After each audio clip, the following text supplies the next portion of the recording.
All women are different, but they are all women. This video is androcentric from a men's point of view and is presented as opinion, commentary, and debate. Expressing opinions is not violence. These are ideas to challenge, question, and argue in public because classical liberalism relies on the First Amendment for its dialectic. If you are a feminist, then consider this. If patriarchy truly existed as claimed, feminism could not. And if all men are trash and women are equal to men, then what are we to conclude? Women will die for their children, men will die for their wives and children, and God chose to die for all mankind. Authority rolls up with responsibility. If this framing of facts offends you, click off to a cute cat video. Proceeding further will expose you to gamma bias and criticism directed at ideas, claims, institutions, not at any individual's virtue or dignity. Our method follows the 7 liberal arts. The trivium, grammar, logic, rhetoric, and the quadrivium, arithmetic, geometry, music, and astronomy. And the transcendentals, the good, true, and beautiful. If this framework is not for you, feel free to exit now.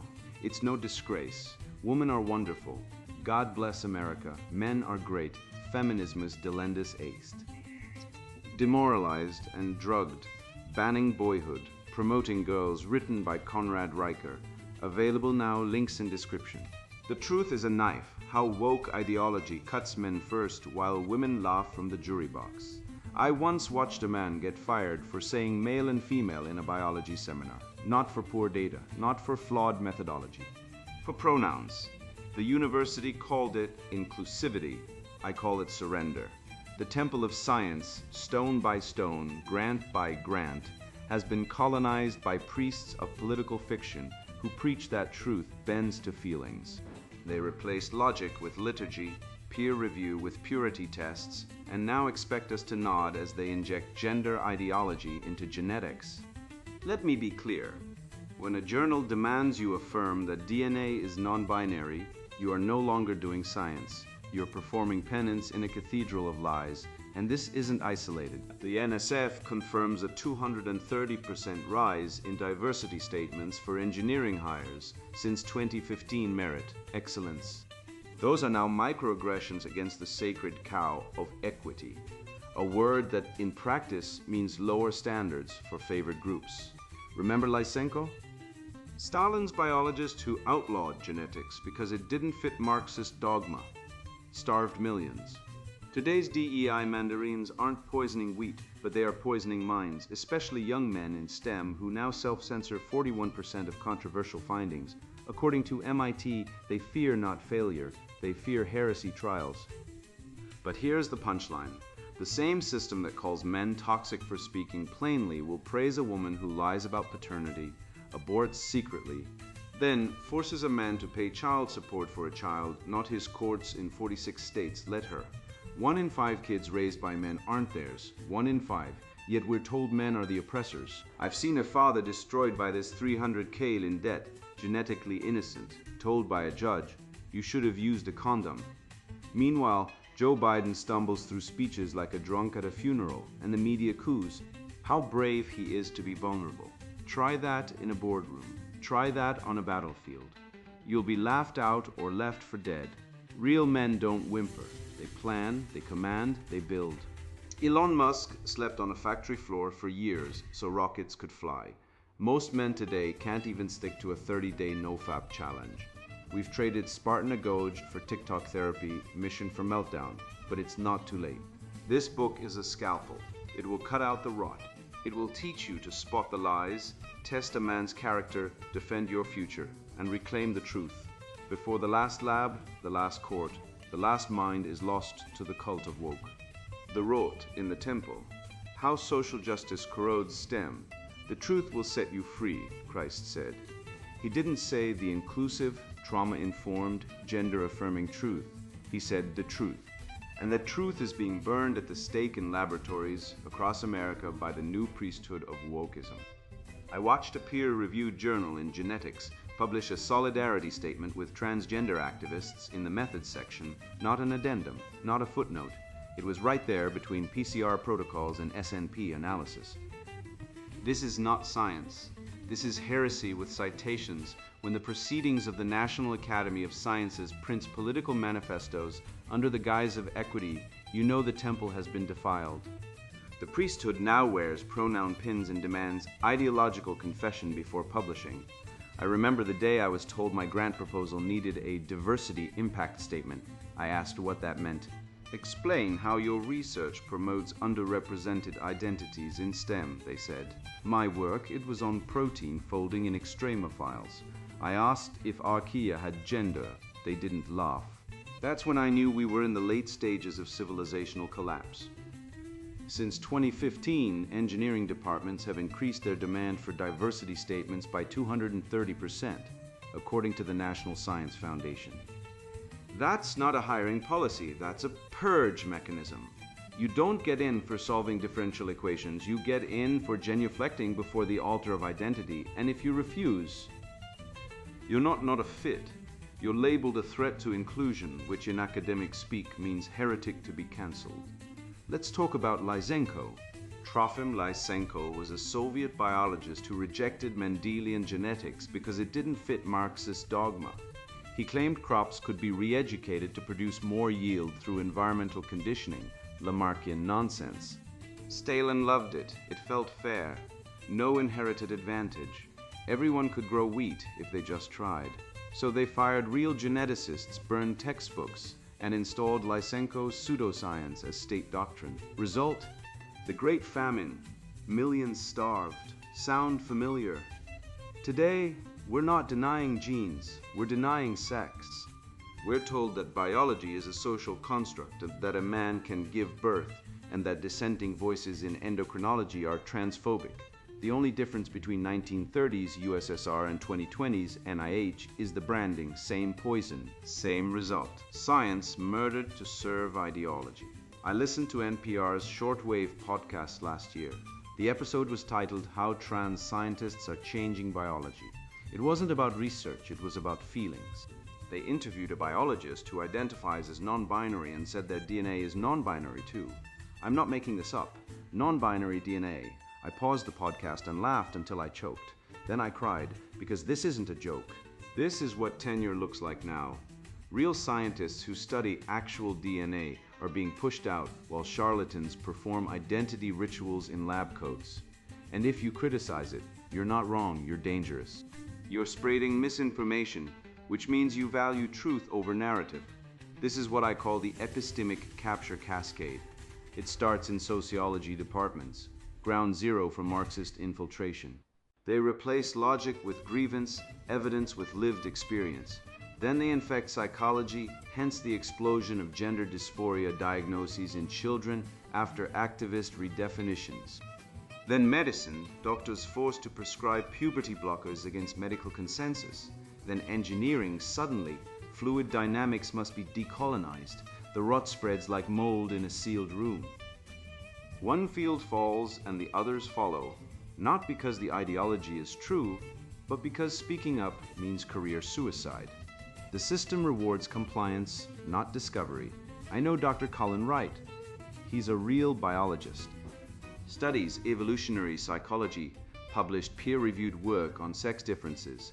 Then he dared say on a podcast that men and women are biologically different, not socially constructed biologically. The backlash was instant. Funding evaporated. Conference invitations canceled. Not because his data was flawed, because it was inconvenient. Meanwhile, a grad student at UCLA gets a $50,000 grant to study queer fungi and how mushrooms challenge heteronormativity. That's not science. That's performance art with a federal grant number.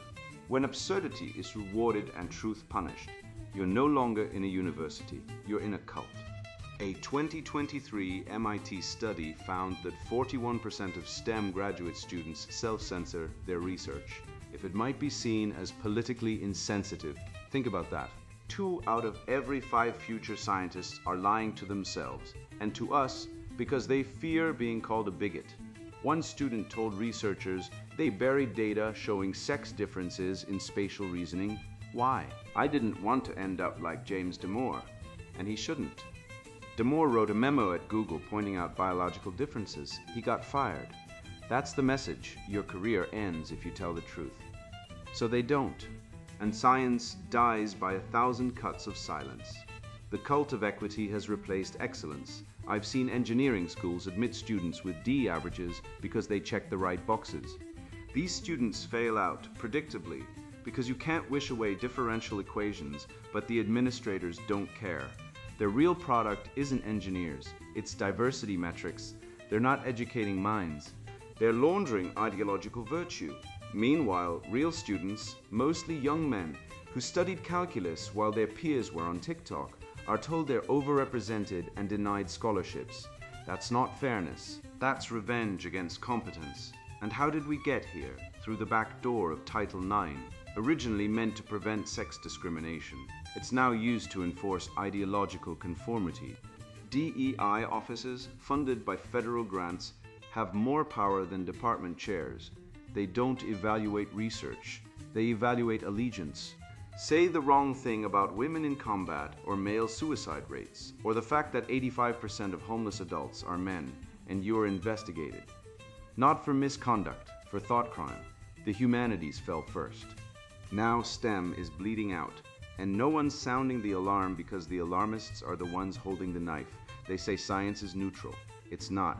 Science is the practice of truth-seeking by men who refuse to lie. But when logic is replaced by narrative rhetoric, by emotional blackmail, and grammar by linguistic vandalism, like calling a man they or calling chromosomes problematic, you've lost the trivium.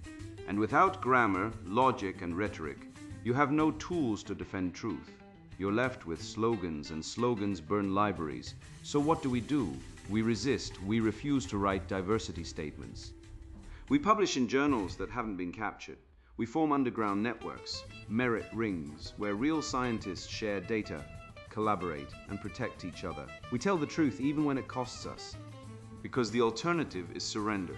And surrender means watching Western science, the greatest achievement of the human mind, die not by ignorance but by betrayal from within. You think I'm exaggerating? Ask Dr. Wright. Ask the grad students who deleted their data. Ask the engineers who left the field rather than pretend that inclusive bridge design is a real thing. The rot is real. The capture is total. But the cure is simple. Men of courage who speak the truth. No matter the cost, the temple is defiled, but it can be cleansed with fire if necessary. I've watched this play out in homes, schools, and boardrooms. Masculinity isn't broken because men are weak, but because the system is designed to break them early and keep them docile. Every time a boy is told to use his words instead of climb a tree, every time he's medicated for being restless instead of challenged to channel his energy, we're not raising men, we're manufacturing dependence. The real war isn't between men and women. It's between those who build and those who consume, between those who delay gratification and those who scream for dopamine hits. And make no mistake, the state, the schools, and the feminist machine have chosen sides. The measure of a man testing character through real-world trials. Spare the rod and spoil the child isn't just old wives' lore, it's evolutionary programming. I taught my son to save $20 a month for a year to buy a used dirt bike. No handouts, no emotional blackmail. Just cold, hard arithmetic and delayed gratification. He learned patience, ownership, and pride. Meanwhile, across the street, the neighbor's wife buys her kid everything the moment he whines. New shoes, iPhone, even a hoverboard he broke in 2 weeks. She calls it love. I call it emotional castration. By age 14, her son screams when asked to take out the trash. My son rebuilt his dirt bike engine at 15. One was raised to endure, the other to demand. One will lead, the other will beg.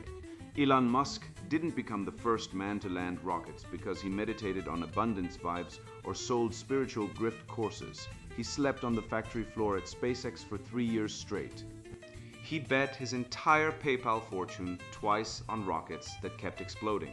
While TikTok hustlers filmed themselves in rented apartments, sipping matcha, and selling 2,000 money mindset courses, Musk was vomiting from stress and overwork, watching his children in daycare through a cracked iPhone screen. Real men build, fakes perform. One risks everything for a legacy, the other risks nothing for a like. The woke economy rewards performance of success. not achievement. That's why so many men today are broke, bitter, and addicted to porn, because no one taught them that value comes from sacrifice, not self-expression. The Federal Reserve's 2023 report reads like a final verdict on the state of young men. 64% of males under 35 hold less than $1,000 in savings. Picture this: 2 out of 3 young men are a single emergency from total financial ruin. This isn't about lacking money, it's about being stripped of purpose. We've swapped the male instinct to build and sustain with a culture that glorifies female performance and male passivity. Women gain fame for crying on social media. Men are told to process emotions, while their paychecks shrink and custody laws erase their role as fathers. The system dishes out government aid freely, yet punishes men for expressing frustration in digital spaces.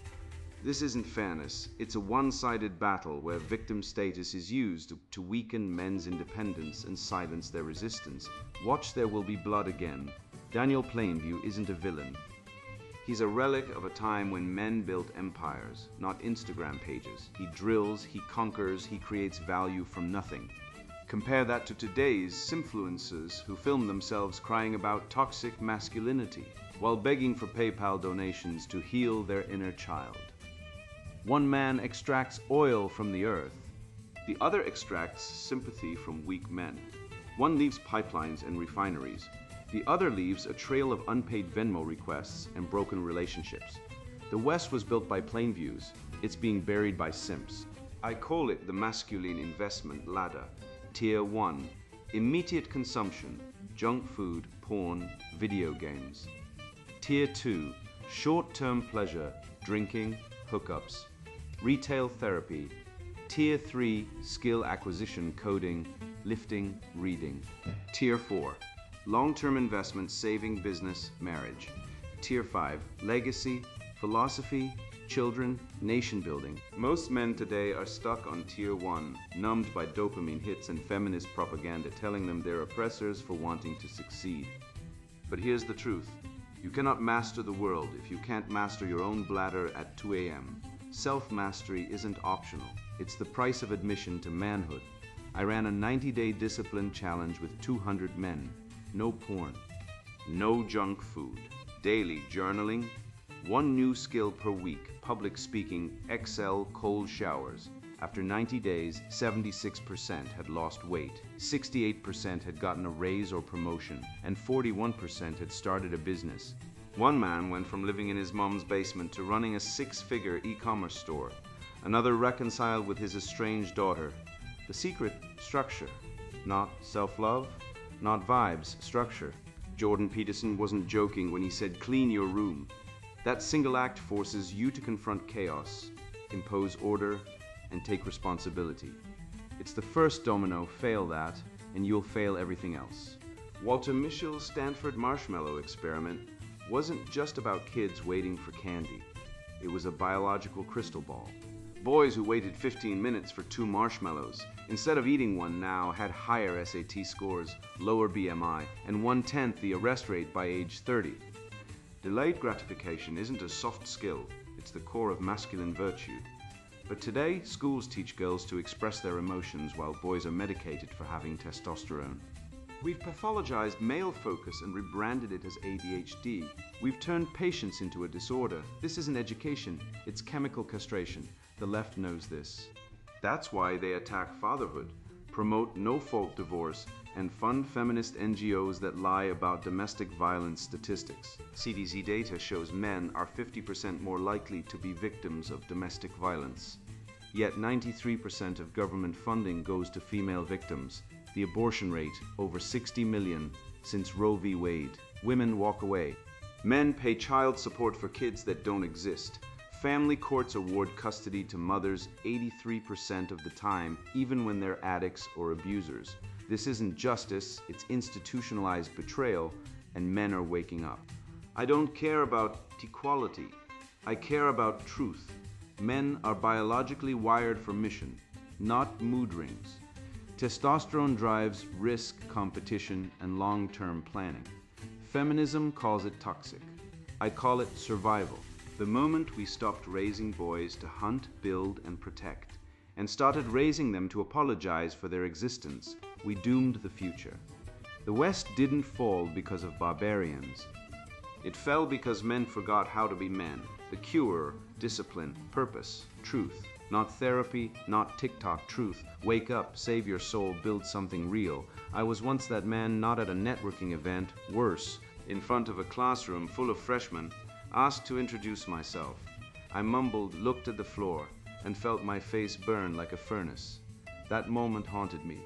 Not because it was humiliating, though it was, but because I realized I'd been trained to fail. Trained by schools that punish boys for standing tall, by therapists who call confidence arrogance, by a culture that rewards female manipulation and crucifies male certainty. I spent years unlearning weakness, reprogramming my instincts, studying the body language of kings and warriors, not poets and patients. And when I finally walked into a room and owned it, no apology, no hesitation, no seeking permission, I understood the truth. Leadership isn't given, it's taken. And every man who hesitates is paying the submission tax in silence. The theater of weakness, how nervousness is weaponized against leadership. I watched a man choke on his own saliva at a networking event because someone asked his name, not a loaded political question, not a moral dilemma, just, "Hi, I'm Lisa, what's your name?" And he froze. Lips parted, eyes darting, sweat beading on his forehead like he'd just been caught stealing from a church collection plate. I didn't laugh. I felt sick, not at him, but at the system that made him that way. A system that has spent decades teaching boys that to speak with authority, to enter a room like they own it, to look a woman in the eye and say, "I am here," is aggression, is toxic, is dangerous. Meanwhile, girls are trained to giggle, flirt, manipulate, and weaponize helplessness like it's a goddamn Olympic sport. And we wonder why men are failing. Look at what we've done.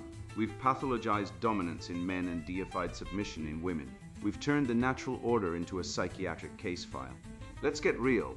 When Joe Biden stumbles over his words on live television, drops his phone, forgets his own name, or stares into the void like a man who's just realized he's been dead for 6 years, what does the media do? They coo. They say, he's so relatable. He's human. He's vulnerable.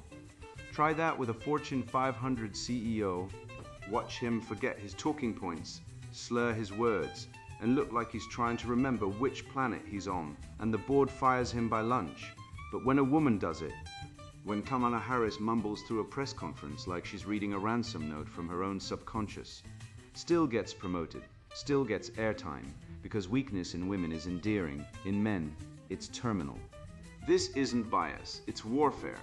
A silent cultural coup executed with smiles, tears, and emotional intelligence seminars. Harvard Business School ran a study, 78% of promotions in corporate America go to men who project calm authority under pressure, not the ones who cry in meetings. Not the ones who say, "I feel more than I know," the ones who say, "Here's the plan, follow me." But try telling that to the school system that suspends a boy for telling a girl to shut up during class, while the girl who called him a toxic pig gets a participation trophy in gender equity. We're training boys to fear their own voices. We're medicating their energy, drugging their instincts, and calling it mental health. Meanwhile, girls are taught to exploit nervousness in men like a pressure point in jiu-jitsu. "Oh, he's so sweet," they say about the guy who can't make eye contact. Translation, "He's easy to control." Then they call the confident man creepy or intimidating. Translation, "I can't manipulate him." Spartan boys at age 7 were taken from their mothers and thrown into the agoge, a brutal training system where weakness meant death. They learned to fight, to endure pain, to speak in public assemblies without trembling. Today, we give boys Ritalin for having energy and tell them to process their emotions while girls are out there running social circles like mafia families. The West was built by men who could stand before a crowd of armed warriors and speak without blinking. Now we're told that leadership is about listening, sharing, and being safe spaces. That's not leadership, that's surrender. That's the linguistic surrender of a dying civilization. Look at Hollywood. James Bond coolly taking out enemies, winning over women, never seeking approval, was the ultimate image of masculine capability. Today, we get Ted Lasso, a guy whose whole identity is built on emotional shutdown, dodging tension, and craving validation. He doesn't guide, he begs, he doesn't take charge, he embraces, and society celebrates it. Why? Because men who lack strength make women feel dominant, and dominant women, especially those with shaky emotional balance, despise self-assured men. They can't manipulate them. They can't shame them. So they label assertiveness as harmful and surrender as advanced. It's not advancement. It's subjugation dressed up as growth. I call it the submission tax, the invisible penalty every man pays when he fails to take control. Lower status, fewer opportunities, zero sexual desirability. Women don't want men who share feelings. They want men who take charge.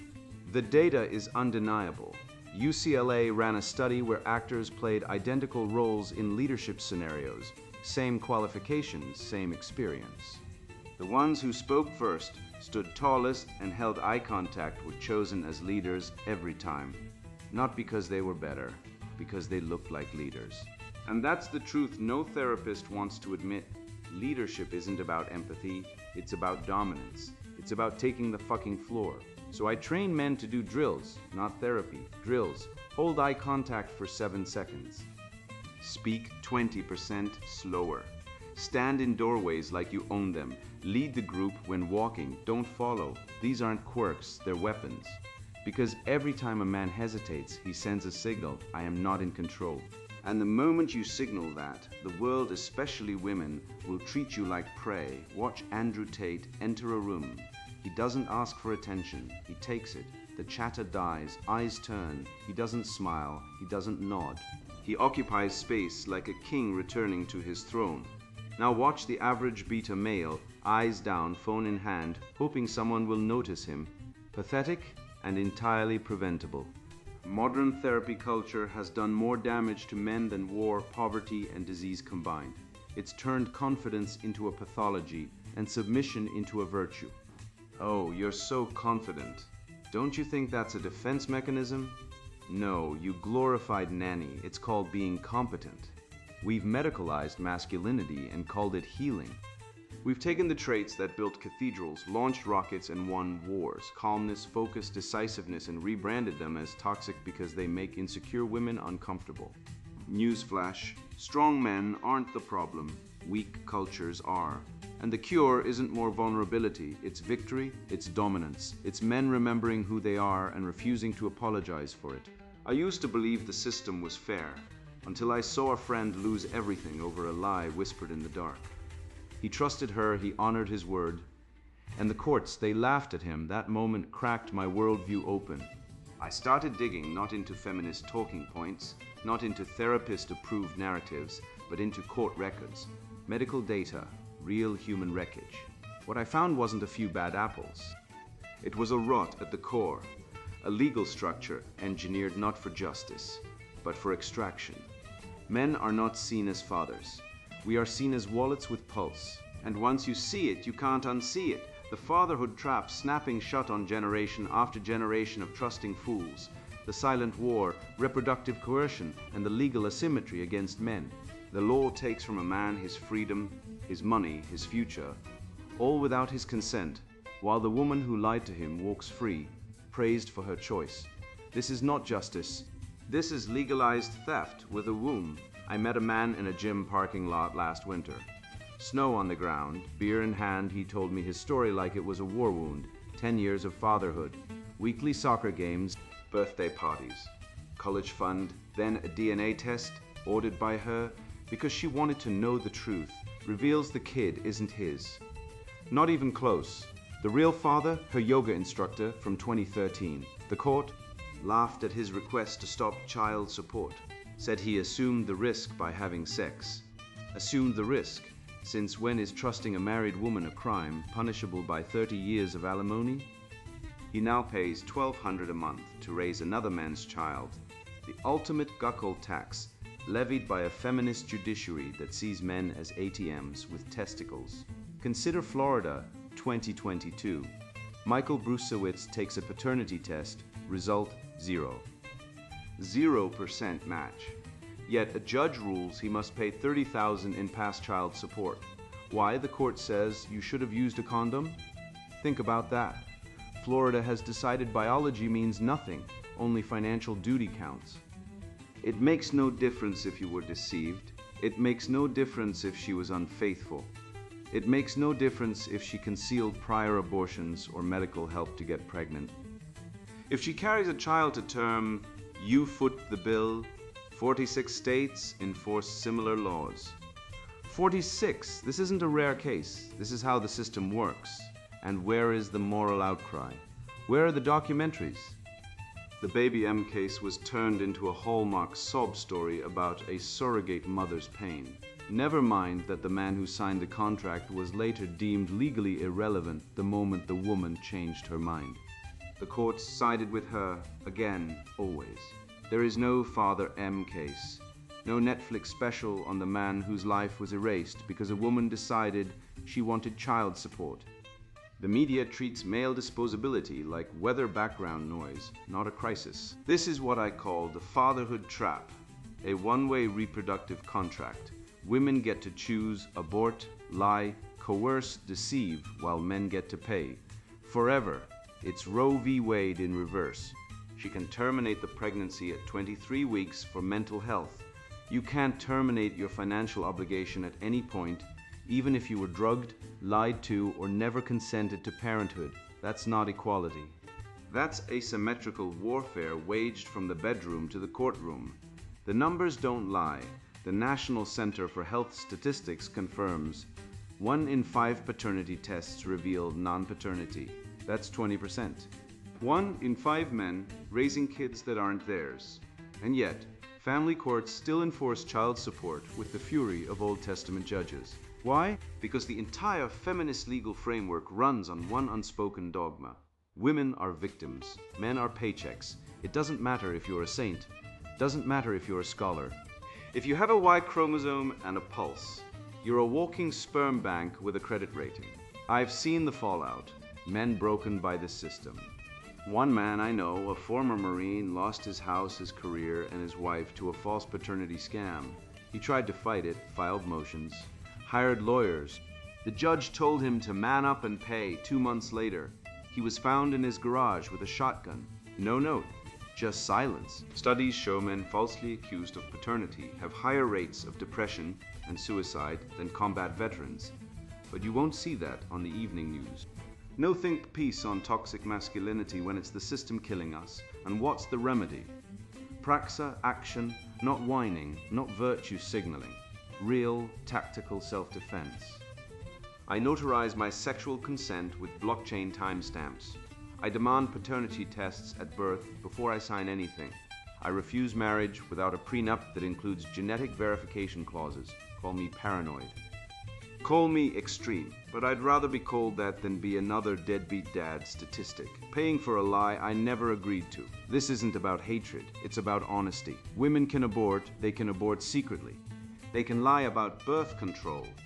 They can falsify paternity. They can weaponize pregnancy like a legal IED. And the state arms them with every tool. Men, we're disarmed at birth. Told to be responsible while the system rewards deception. The gynocentric legal machine grinds men into dust and calls it family values. Wake up, the silent war isn't coming. It's already here. And it's being fought in divorce courts on DNA swabs in the ruins of men's lives. The only way out is truth. Total, unflinching, brutal truth. Demand proof. Document everything. Fight like your life depends on it, because it does. They want you broken, silent, paying. Don't give them the satisfaction. You think science is sacred?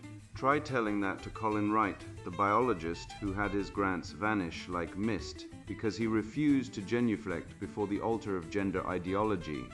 They didn't disprove his research. They didn't challenge his data. They just silenced him because truth is now a hate crime in the cathedral of wokeness. This isn't diversity. This is heresy hunting disguised as inclusion. And while they're busy renaming DNA to non-binary inheritance patterns, real men are waking up.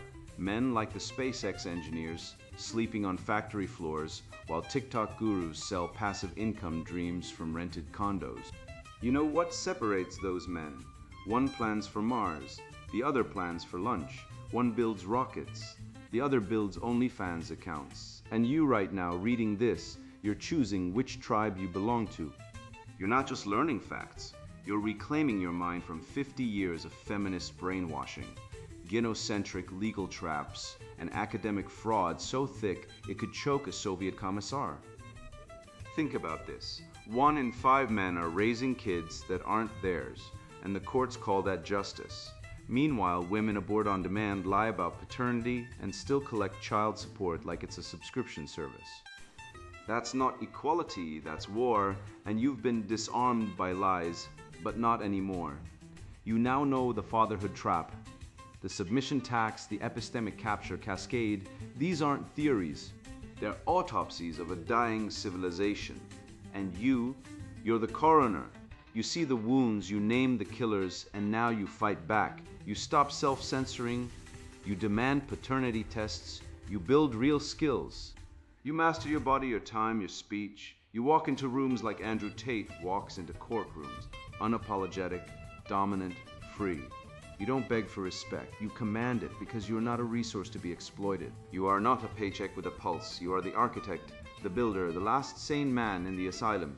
And the world needs you, awake, armed, and angry. Now go, speak, share, destroy the lies. Save the next man before the system grinds him into dust. This isn't just knowledge, this is rebellion, and it starts with you. And now the sponsored book, Introduction, Demoralized and Drugged, Banning Boyhood, Promoting Girls. Look around, see what they've done to our sons. I watched my own boy get slapped with an ADHD diagnosis because he climbed trees and argued with his teacher. They wanted to pump him full of pills to make him sit still and shut up. That was the moment I understood. This isn't medicine, it's chemical warfare against boyhood itself. They're actively demoralizing an entire generation of males, turning natural fire into docile ash and calling it progress. The result? Look at the dating pools. Women are drowning in a sea of indecisive, purposeless men medicated into compliance, the very beta males this system manufactures. You feel it, the frustration, the lack of real men. This book, Demoralized and Drugged, Banning Boyhood, Promoting Girls, exposes the deliberate sabotage. We'll dissect the classroom warfare where male energy is punished as disruptive while female traits are rewarded. We'll reveal how the push to put girls above boys in every metric isn't equality. It's gynocentrism in overdrive, eroding the foundations of a functional society. We'll tackle the toxic masculinity lie, the ultimate double-bind where men are shamed for being strong and despised for showing weakness. We'll prove with hard evolutionary biology and psychology why gender equality is a dangerous myth that ignores innate differences and destroys the complementary strengths that built civilization. Forget the feminist lies wrapped in pseudo-academic jargon. This is about the raw, uncomfortable truths they suppress. I've spent years researching this crisis. I've seen the data on plummeting testosterone levels and soaring male depression. I've tracked the manufactured decline of fathers in media, replaced by bumbling fools. I've documented the sterilization of society, where healthy male risk-taking is pathologized and the purpose vacuum leaves men adrift. Chapters like the chemical castration of boys, the beta male factory, weaponized education, and the demonization toolkit lay bare the systematic attack. The marriage market collapse and sexual sabotage show you the devastating consequences, but this isn't just doom. Counter-strike tactics, rebuilding brotherhood, and the restoration give you the tools, concrete, actionable strategies to reclaim your innate strength, your purpose, and your rightful place. This book is for rational men, men who see through the progressive lies, men tired of being told their nature is a disorder, men who want to lead, provide, and build again.